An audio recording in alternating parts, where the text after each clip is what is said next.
Welcome to the Atomic Impact Podcast. I'm your host, Jason Osborne. And on this podcast, we interview successful business owners for them to share atomic, impactful lessons that they've learned throughout the course of their business. Share them with us so that we can all learn together. As always, this show is sponsored by the LinkedIn Reverse Podcast Method, the new way that established businesses are creating a reliable acquisition channel of conversations with their ideal prospects.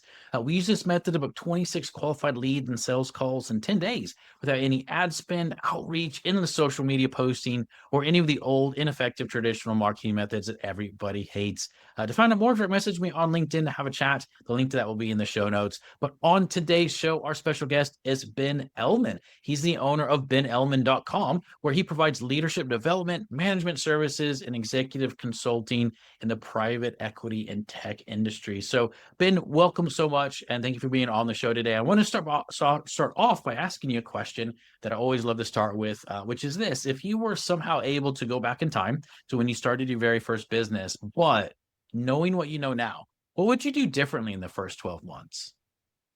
I think I would get a client before I started the business. That's probably the first thing I would do. Like when I started two businesses in my life.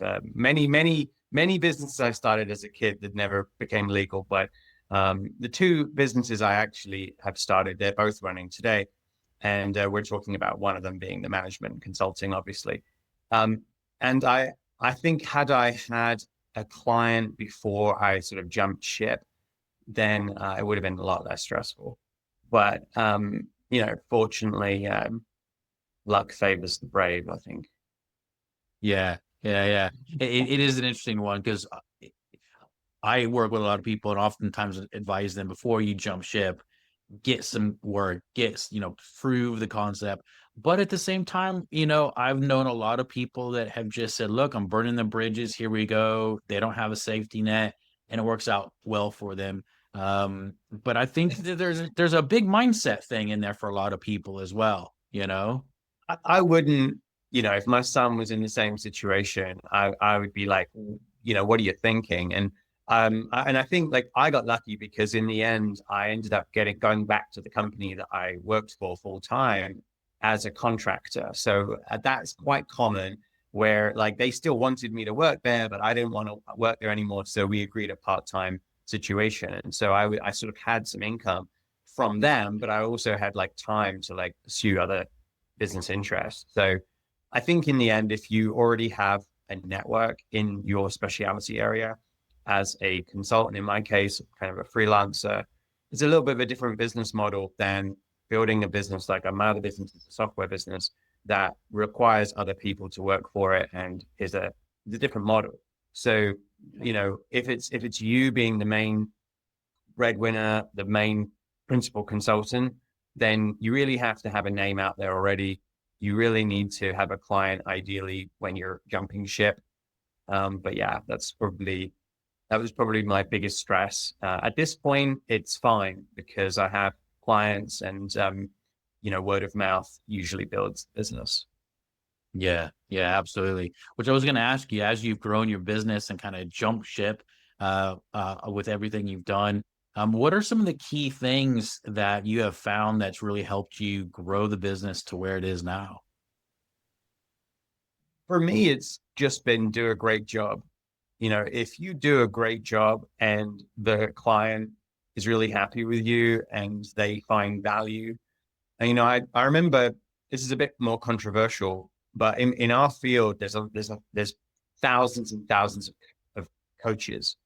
And, it is a wild west out there. And it really is a word of mouth business. I really haven't seen people develop coaching businesses through other means in general. Like it's like you had a great coach, you want to work with them again. And I think I became a psychologist first, and I actually had a career in business and sales before that. And so it was kind of a nice mix. And then I ended up going into this area. And then I didn't get my coaching accreditation at that time because people said, oh, you're getting a PhD in organizational psychology.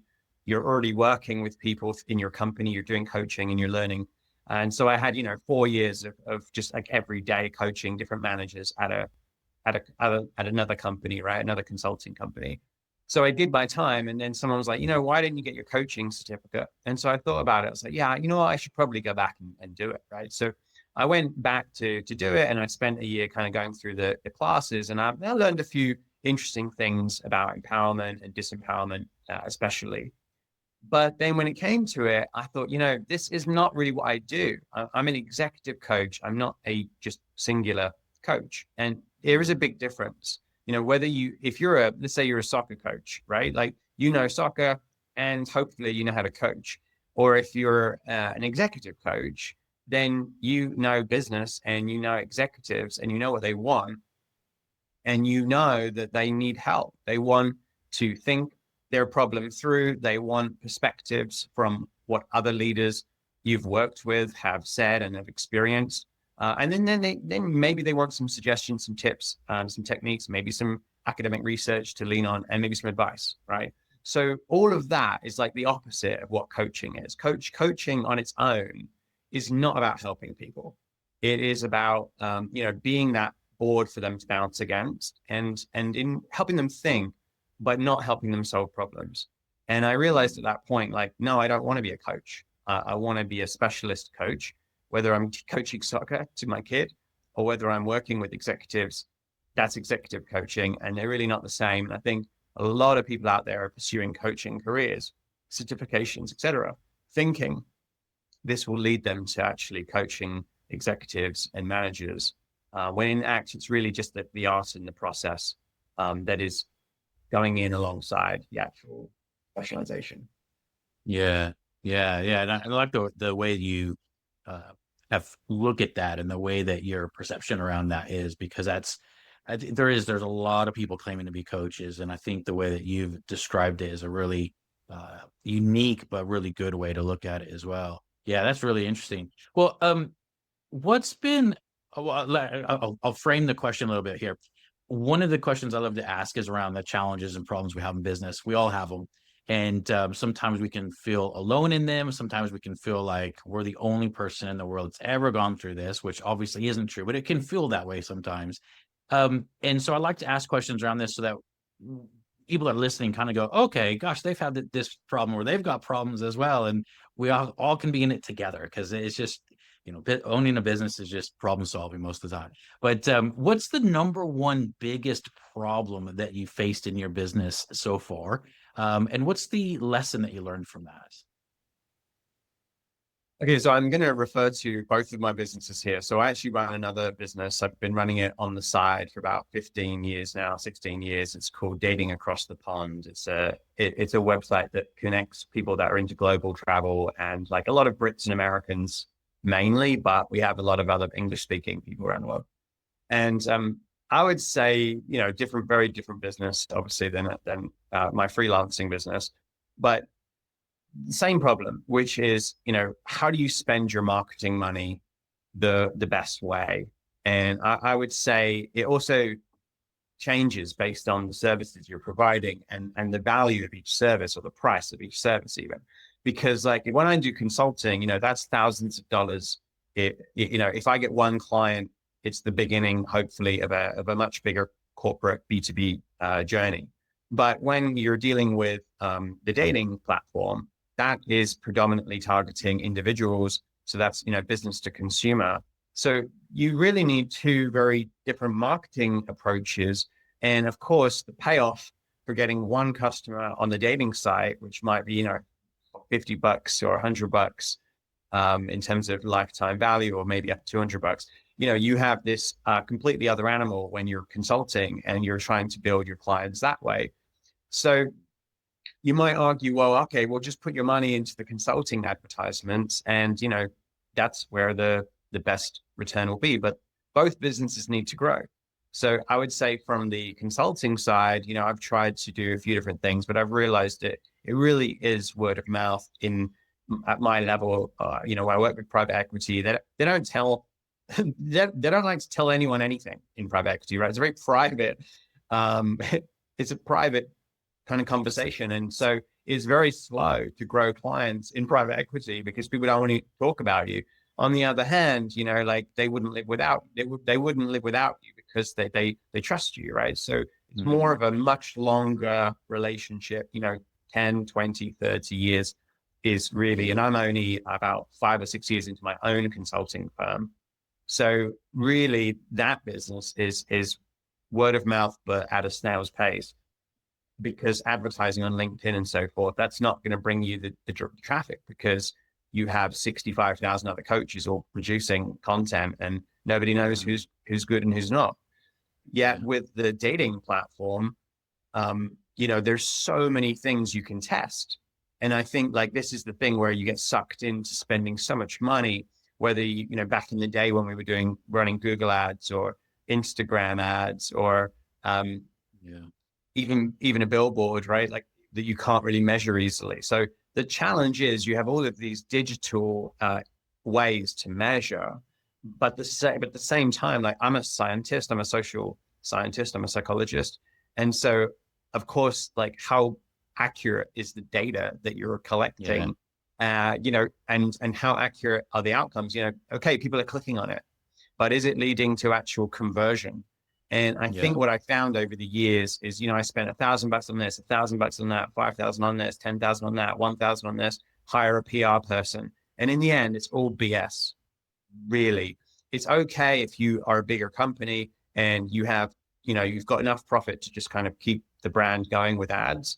But I'm really yet to find that obvious kind of put $1 in, get $1 out from digital marketing. So I'm a bit skeptical of that now, because really my business has grown mainly through word of mouth and free publicity, like newspapers and other sources. So I'm not like opposed completely to like radio ads or sponsoring an Instagram page, but I recognize at this point probably get about $1 back for every 10 spent on advertising. So I'm very cynical of ads and digital marketing because of that, because of 15 years of experimentation.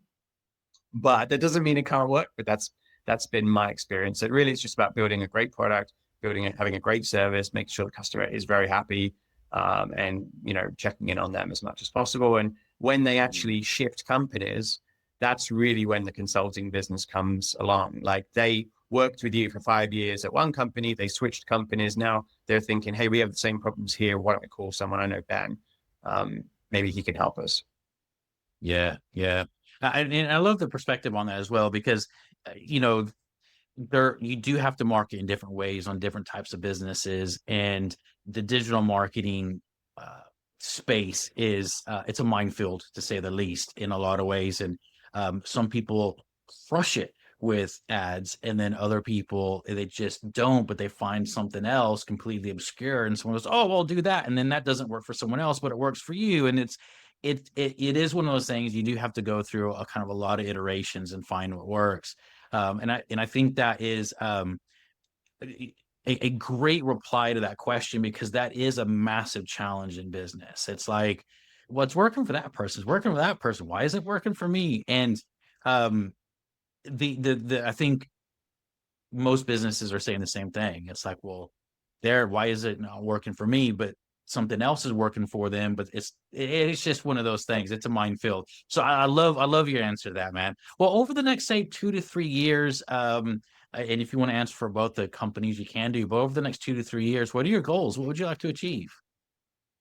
I think with my consulting business, like it's going nicely. Obviously, I don't want to lose any of my clients. I'd like to maybe gain 1 or 2 clients. Remember, like when you're doing B2B, you don't really need many clients because they're reasonably big companies. I mean, my biggest client, it's in, the top 10 PE firms. So when they're busy, I'm busy, right? Or when they need me, I'm busy. And so, 1 or 2 other clients would be fine. Like I would be quite happy with doing some, I do some keynotes occasionally, and getting in front of VCs is probably the next thing for me. Private equity has obviously been around a lot longer than the VC world. So, and you kind of have to do your 15 years before anyone is willing to trust you in many of these sectors. So that would be good. And I think that might come with a little bit of a word of mouth and some keynotes. But then in terms of, and I'd say this for anyone, by the way, anyone who's trying to be a freelancer or, I have a boutique consulting firm and I do have other people I pull in if there's other contracts that's bigger than me, but otherwise I'm the main, principal consultant. But I would say like doing some public speaking, working out some kind of thing with events organizations. Like I have this arrangement with a company called PEI Group, and they don't mind me talking about them. And they do workshops every month that relate to management, and they pay me to do that. But they might pay someone else more, but it's good for my business to be presenting, and so Yeah. that's worth it. If you're out there doing that.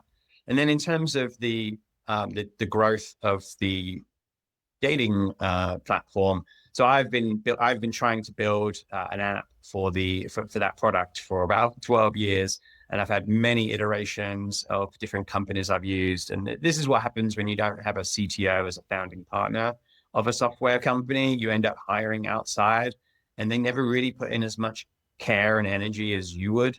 And so I've kind of like tried to hire that talent, and there's been some challenges, but that's, that hopefully though that will be done this year. But the website itself is still working well and people still use it. And most of our age group actually in that business is like 40 plus people that have money, like to travel and remember what dating websites were like. So they put up with it.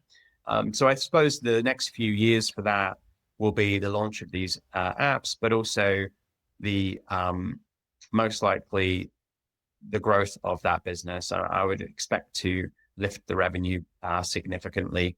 It's a long fuse business. It's one of those businesses that might take 20 years to develop, but it just won't die. Like many times we've had technical issues and people still want it. They want to.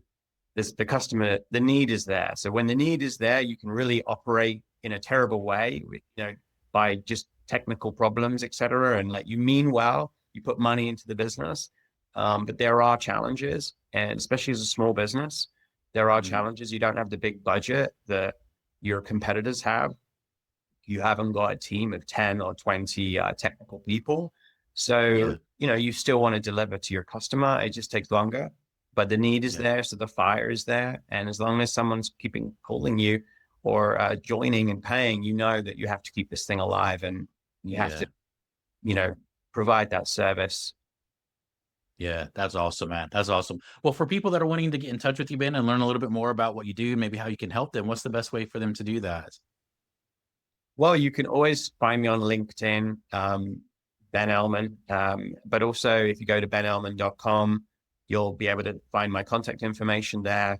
But yeah, my email is info@benelmanconsulting.com. And I'm always happy to have a brief conversation. I won't bill you for a brief conversation. If you're just thinking about, you've got a team of people that you're not getting exactly what you want from, or you personally are having an interpersonal challenge at work, I would say, that's what executive coaches are really there for, especially really stressed out people. I work with a lot of very stressed out people, and usually they're less stressed as a result.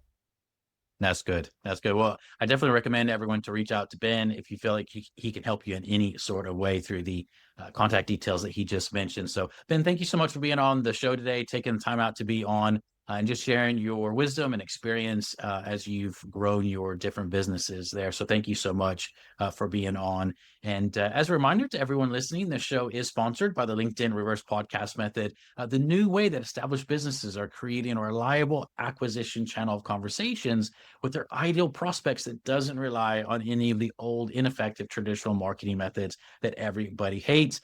Ben kind of mentioned those a little bit earlier in the podcast as well. But if you want to find out more, direct message me on LinkedIn, have a chat. That's Jason A. Osborne. The links that will be in the show notes below. And until next episode, stay inspired.